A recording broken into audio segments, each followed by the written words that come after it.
La 4G By vous présente Ny Vaovao.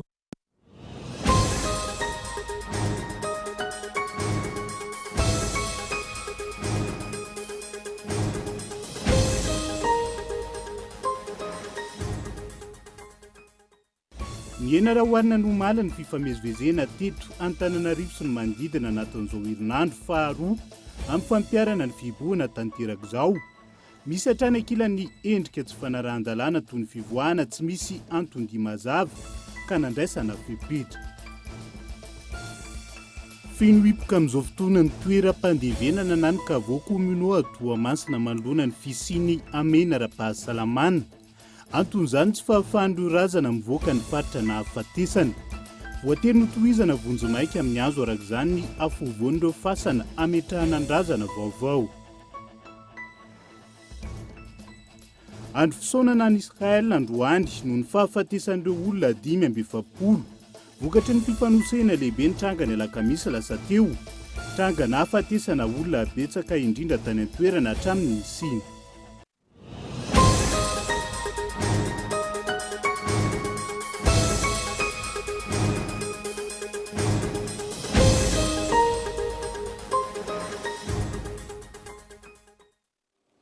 Manatitra ny iaraby indray tomboko lahy sy tomboko vavy tonga soa ato anatin'ny fotoanan'ny fampalalam-baovao amin'ity ala ity. Fa mialohan'ny hidirantsika amin'ny antsipirian'izay dia ampatsahivana fa hisy ny fandaharana manokana iarahana amin'ny filohan'ny Repoblika sy ireo minisitra mpikamba ny governemanta izay arahana amin'ny valora alina raha tsy misy ny fiovana ary ampitaina eto amin'ny fitalavitra kolo ihany koa. Isaorian'izay ny famitinana iarahana amin'ny mpamakafakararam-pirenena no sady mpandinika fiarahamonimpirenena lantoratsida.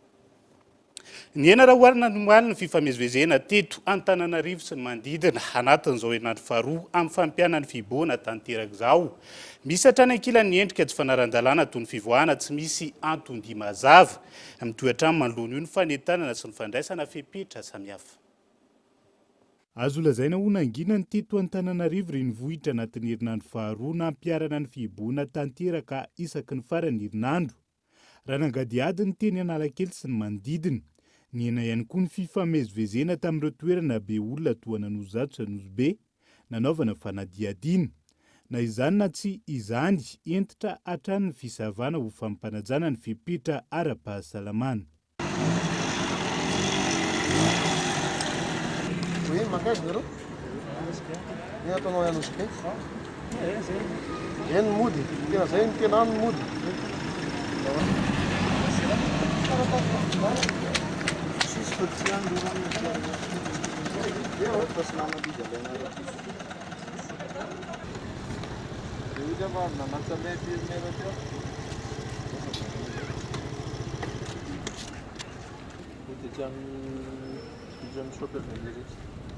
Misy hatrany ankilan'ny endrika tsy fanarahan-dalàna toy ny fivoahana tsy misy anton-dia mazava nandritra ny fisavana nataon'ny mpitandro ny filaminana.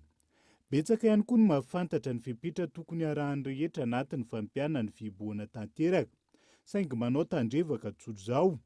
Isan'izany ity raim-pianakaviana mbola milaza manao fanazarantena sy ny maro hafa ity. Andro confinement zao raha misy tokony mivoaka tsony tsika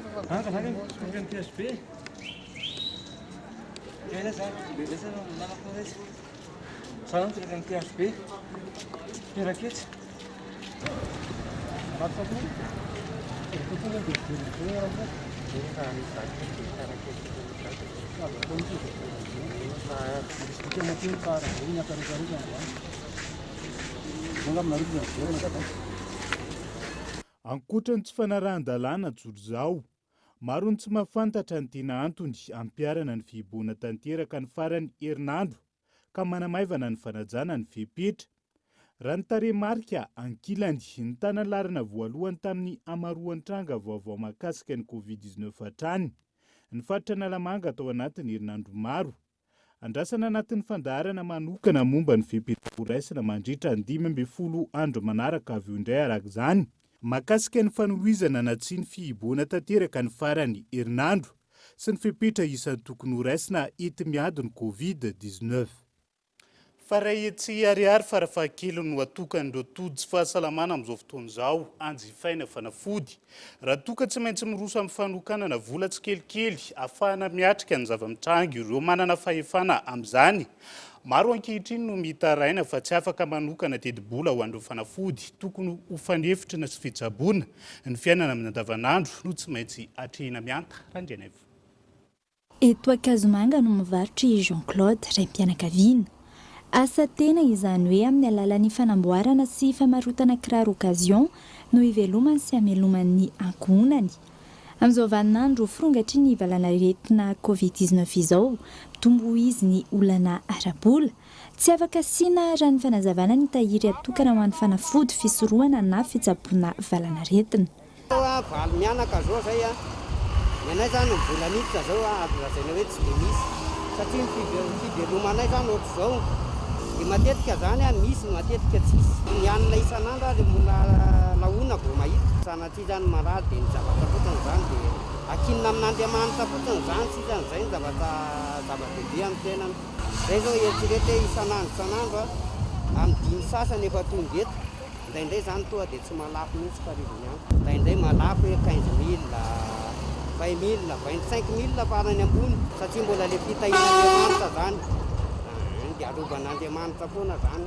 Tsy afaka manangona mihitsy satria araka ny teniko teo hoe zao fivelomana ny ao anatin'izay koa manofatrano. Dia tsy maintsy manenjika kely an'izay zany hoe ny hofatran'olona tsy maintsy apetsaka ny sakafo hohanina indraindray misy indraindray tsisy. Eny amin'ny farmasia manerana ny renivohitra saika filaharana no hita isan'andro. Mahery iray hetsy ariary no atokany maro anjifahana fanafody. Tamin'ireo nanontaniana, misy ireo efa nanokana vola isam-bolana ho an'ny fanafody fanefitra sy fisorohana ny aretina. Ao ihany koa ireo afaka misitraka malalaka izany noho ny fisitrahana fiahiana ara-tsosialy amin'ny alalan'ny orinasa iasany na ny asany. Tena lafo be fa ny anay ato amin'ny farmasia no remboursé dia tsy voaevalueko fa eo amin'ny 600 000 isam-bolana moyenne. Tena ilaina be ka tena fanampiana be mihitsy dia isorana ny mpampiasa. Sahirana be. Farak'izay sahirana satria ny fanafody tena lafo be amin'izao fotoana. Fanafody amina resaka kohaka na tsepitsepitra zany le izy. Tsy dia nanana eritreritra an'izay manokana izay fa dia rehefa tonga fotsiny le tokony hividianana dia mividy. Tena manakorotana satria vy ny situation misy amin'izao fotoana izao tena logika be hoe misy fitorontanana fa tsy ngavana ataoko amin'izao fotoana izao hoe tsy misy olona hoe tsy mikorotana korotana daholo ny olona na mihinana na fanafody io na sakafo io na inona misy fitorontanana zany dia vola am-pelantanana fa tsy mitovy ny teo taloha. Et en plus melafo ny fanafody fa tsy misy fanafody mora zany. Aloha zao efa retraité donc tsy maintsy manao réserve. Voilà, tsy maintsy manao réserve hoe ahoana raha sanatria misy ny zavatra tapoka dia efa misy raisiny. Hatreto, vitsy ny malagasy no misitraka fiahiana ara-tsosialy izay. Ny ampahambetsaka amin'ny mponina izay miasa amin'ny sehatra tsy ara-dalàna na ny sektora informel avokoa. Ho an'ireo miasa tena, fotoana tahaka izao raha ny fanazavana no tokony ahazoany fiahiana ara-tsosialy ivana. Feno hipoka ankehitriny ny toeram-pandevenana na ny kavô komino Toamasina manoloana ny fisiny amena ara-pahasalamana. Anton'izany tsy fahafahan'ireo razana mivoaka ny faritra na afatesana voateny no tohizana vonjomaika amin'ny azo araka izany ny afovoan'ireo fasana ametrahana ny razana vaovao. Abraham Randriamanana. Ifatra amin'ny vanim-potoana ny pesta ny taona 17 no nanana olana amin'ny fahafenona ireto kavô miisa telo ireto izay tantana ny komina Ambonivohitra Toamasina. Niverina ny toy izany fahafenona izany nandritra ny amena ara-pahasalamana tamin'ny taondasa ary ny ampy izao amena ara-pahasalamana izao. Araka ny loharano Vaovao avy amin'ny tompon'andraikitry ny fasana, feno hipoka avokoa ireto kavô lehibe miisa telo ireto manoloana ny fisian'ny fepetra mikasika ny tsy fahafahana mamoaka ny razana ivelan'ny faritra na hafatesany amin'izao amehana ara-pahasalamana izao. Araka izany, voatera isaka ireo vatapatitra ny any ao anatiny vao afaka manome toerana vaovao indray ho an'ny vatapaty vaovao. Ankoatra izay, notohizana vonjomaika amin'ny azo ny eo anoloana sy ny eo afovoan'ny kavô ahafahana mandray ireo razana mandra-pahatonga ny fotoana ahafahan'ny fianakaviana maka azy. razana izay marina fa maty noho ny aretina hafa fa tsy nivalina aretina covid-19. Miankina amin'ny fisokafan'ny lalana araka izany ny fahafahana mamindra ireo razana ireo raha ny fanadihadiana. Misy amin'ireo fianakavian'ireo maty no manapa-kevitra mitady toerana ahafahana manitrika ny maty any ambanin'ny tany. Iray alina ariary isaky ny 3 volana ny fantatra fa sara ny fametrahana razana iray ao anatin'ny Vaovao amin'ny simitiara kominaly Tomasina. Fa mahakasika ny fivoarany antotanisa momba ny covid-19 eto Madagasikara kosa indray. Ny ampy 12 ny fantatra fanamony ainy vokatra ny varinaretina covid-19 raha nitatitra ny voaka androany. Mahatratra 4,700 ankilany ireo sitrana tao anatiny 420 ora. Raha toka 4,700 ny tranga vaovao Abraham Randriamanana. Omaly voalohan'ny volana Mey, miisa 12 ireo lavin'ny valinaretina covid-19 manerana ny nosy raha nantotanisa navoaka ny ministeran'ny fahasalamam-bahoaka androany tamin'ny fitiliana 77,900 no tanterahina. 4,700 ireo tranga vaovao marina fa mitondra ny tsimokaretina. Tao anatin'ny 420 ora, tafiakatra 4,700 ireo sitrana somatsara raha nitatitra trany. Ho an'ny eto amin'ny faritra Nalamanga, miisa 5,900 ireo tranga vaovao, ka ny 420 amin'izany avy ao amin'ny distrikana Ambohidratrimo, 4,30 an'Antananarivo Atsimondrano, 17 an'Antananarivo Avaradrano, 1,70 amin'Zato an'Antananarivo Renivohitra, ary iray ao an'ny distrikana Manjakandriana. 2,700 hatramin'ny omaly ireo manaraka fitsaboana manerana ny nosy, 2,700 ireo maharary manana fahasarotany amin'izany. Hatreto, mitotaly 9,700 ireo namony ainy vokatry ny valinaretina eto amintsika. Fa isentokely ao anatin'ny dokam-barotra isika izao, aorian'izay no anaranao makasika ny toy ny raharaha na ny fitakian'ireo mpandraharaha amin'ny sehatra ny fizahantany ao Nosbe. Isany koa amin'ny valora araka ny fanapita teo ny fandarana manokana iarahana amin'ny filohan'ny Repoblika mandrapitafa vetivety ary.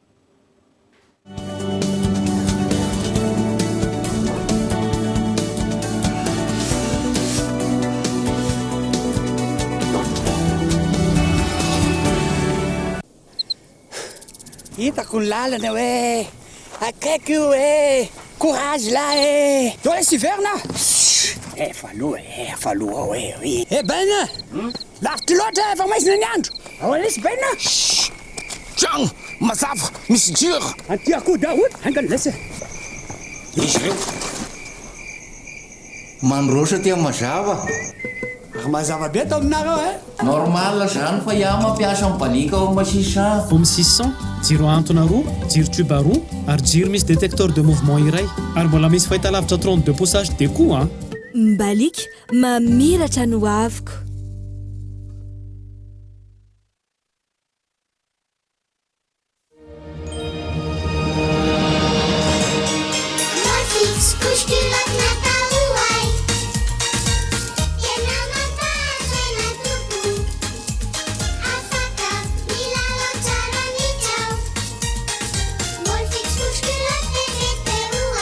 Ny fanamboarana ny mol fixe dia natao manokana ho an'ny zanakao. Ny couche culotte mol fixe dia teknôlôjia malefaka izay tena mifanaraka amin'ny vatan'ny zanakao. Ny couche culotte mol fixe vaovao dia noforon'ny zaza ho an'ny zaza.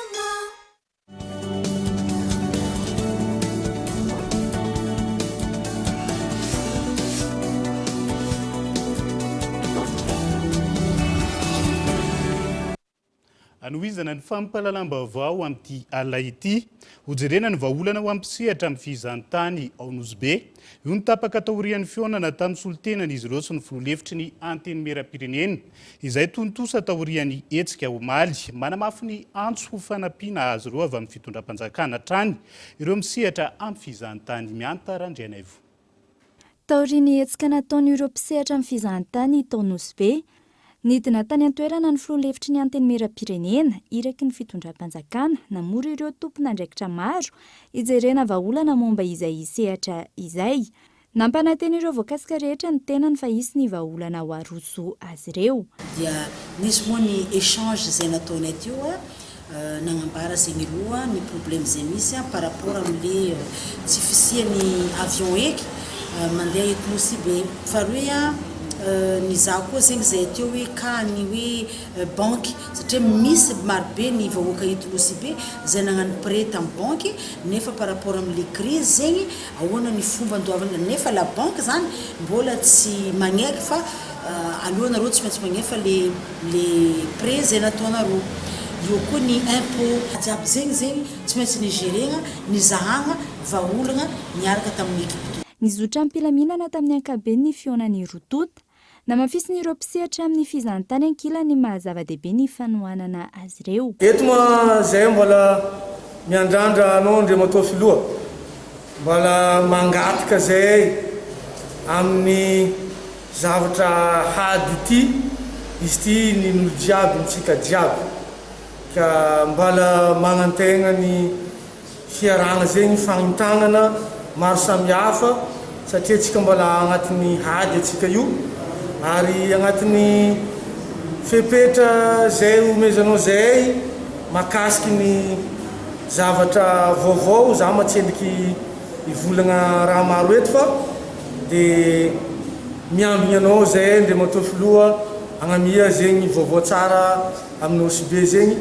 Andrasan'ireto farany manoloana io ny fanampiana avy amin'ny fitondram-panjakana. Fa ny toy ny fanadiovana nataon'ny commune Antananarivo renivohitra nandritra ny fanatanterahana ny fihibohana tamin'ity farany herinandro ity. Ankoatra ny lalana no diovana sy nandrarana fanafody ihany koa ireo tsena samihafa mianta randrianaivo.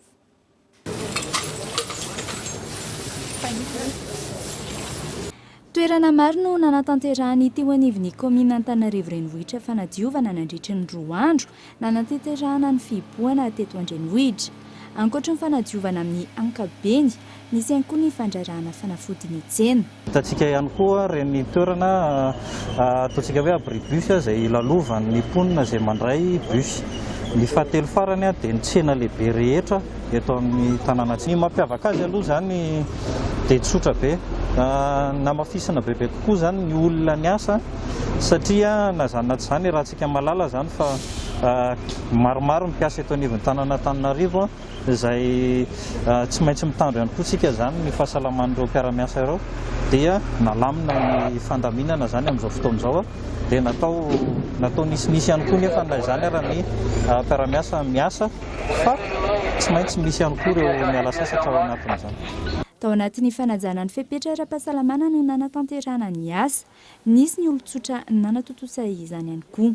Beny aloha zany manaraka ny toromarika ny olona, misy toerana sasatsasany ihany zany ohatrany hoe ny namotana nosy be ny faritra isotry iny no tazana izay mbola mafimafy kely zany no mampanaja ny olona ny makasika an'izay le hoe tsy fivezivezena be loatra zay. Ho an'ny androany aloha zany dia manentana ny olona hoe ndana mody ho an'ireo tena tsy tratra kosa nefa tsy manao an'ilay kasibosy dia mampanovintsika n'ilay atao hoe travaux d'intérêt général miara-manadio aminay amin'izao fotoan'izao zany. Ito isaky ny fihibohana izao hetsika fanadiovana izao raha ny fanazavana hatrany. Lafim-baovao hafa tanteraka kosa indray saika ireo trondron-dranomamy misalatsalana sy madinika mitobaka eny an-tsena amin'izao fotoan'izao. Noho ny fahavitsiny rano ny taona lasa vitsiny hazan-drano vavety, rano ny fanazavan'ireo mpivarotra niakatra manodidina 520 isanjato ihany koa ny vidin'izay fanadihadiana. Nahitana fiakarany 10 hatramin'ny 520 isanjato ny vidin'ny trondron-dranomamy amin'izao fotoan'izao, isan'izany ny tilapia. Raha ny hita eny an-tsena, ny hena ihany koa ny kalitaony, izany hoe ireo trondro madinika sy salatsala no maro amin'ireo amidy. Amin'izao zao ny fiakaran'ny trondromamy tena niakatra be mihitsy izy amin'izao satria tsy misy tamin'ilay randritra teo. Dia fiakarana zany zao misy 90 arakaraky ny beany, toy zao 90 tony. Nde 75 karaky ny beany zany. Tamin'ny heritorana zany mbola toy zany mbola tamin'ny heritorana mbola 75 000 le 90 000, mbola 70, 65 le 75 000. Dia zao isaky ny olona mandeha misy mahazo 15 kg, 20 kg, 25 kg arakaraky ny isan'andro. Misy tsy lany kely, misy 2 kg tsy lany, misy to dia lany to dia lany tanteraka. Mahery mekely ihany ny vokatra amin'izao, madinidinika ny trondro amin'izao. Fa le trondro vavety amin'izao sarotra be mitady ny trondro vavety, zany no malafa azy. Satria zany le trondro vavety ohatrany hoe tamin'ilay tsisy rano teo zany tamin'ny taona tamin'ny 2020 tsisy rano. Dia tamin'iny izy tsy nitombo mihitsy ny trondro tamin'ny fotoana iny. Mpandifana toa zany tombotombo kely, misy hoe misy makatsasa. Ny olona moa tsy dia mahazaka le 90, dia misy le 70, 75 maraina. Tsy eto Andrenivohitra ihany, saika ny hena avokoa ny tany trondro miakatra avy any am-potony sy ny abeany. Isan'ireo mamatsy any Antananarivo ohatra Mantasoa, Miandrivazo, Marovoay sy ny maro hafa. matetika tsy mahenika ny tianadiny tsena anatiny hazan-dranomamy tonga. Indraindray tsy ampy no vokatra, indraindray tsy ampy, indraindray tena hoe be da be, indraindray zany to dia mitoboka be, indraindray to dia tsy misy mity. Eo zany izy amin'izao zao amin'izantsika amin'ity zao eo zao ny trondro amin'izao. Mahay misy tena zao mandefa ny tasy, maka ny tasy, satria trondro ny tasy madinika kely. Olo-trotra zao ny tena kiliana ilay hotely efa misy an'ilay hotely ihany zany fa indraindray ihany izy manao satria tsena koa tsy misy e.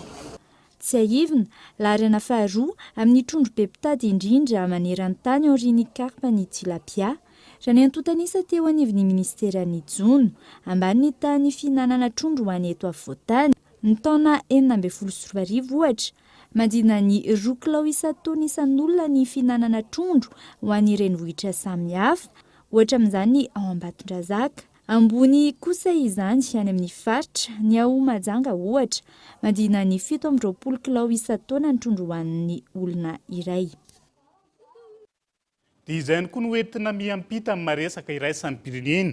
Andro fisaonana any Israel androany noho ny fahafatesan'ireo olona 5 vokatry ny fifanosehana lehibe ny trangany alakamisy lasa teo, trangana afatesana olona betsaka indrindra tany an-toerana hatramin'ny siny. Toy ny fanomezam-boninahitra ireo olona lavo nandritra ny fifanosehana lehibe ny trangany alakamisy teo tany Israel.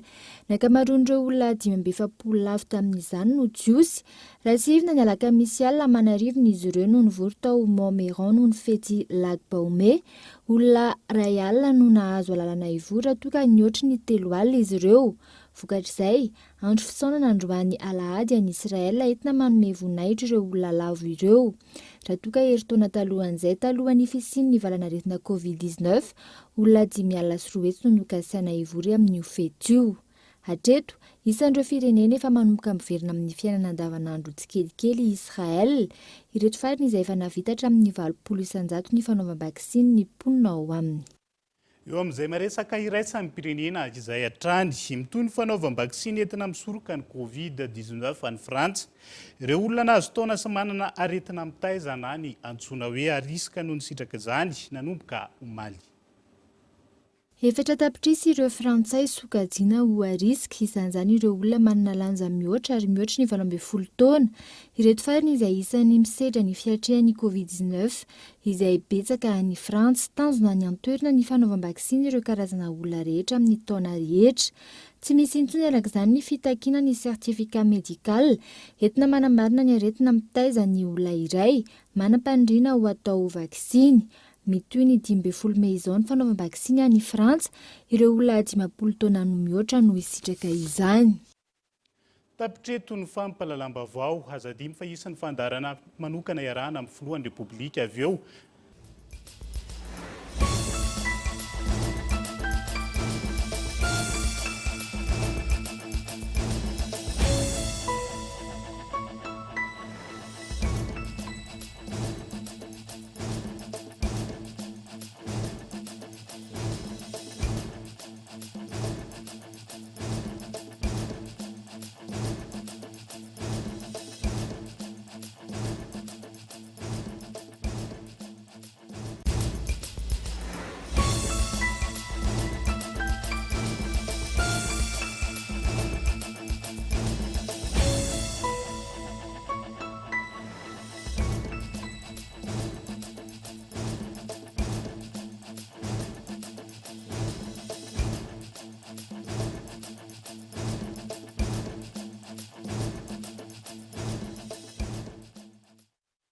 La 4G By Telma vous a présenté Ni Vaovao.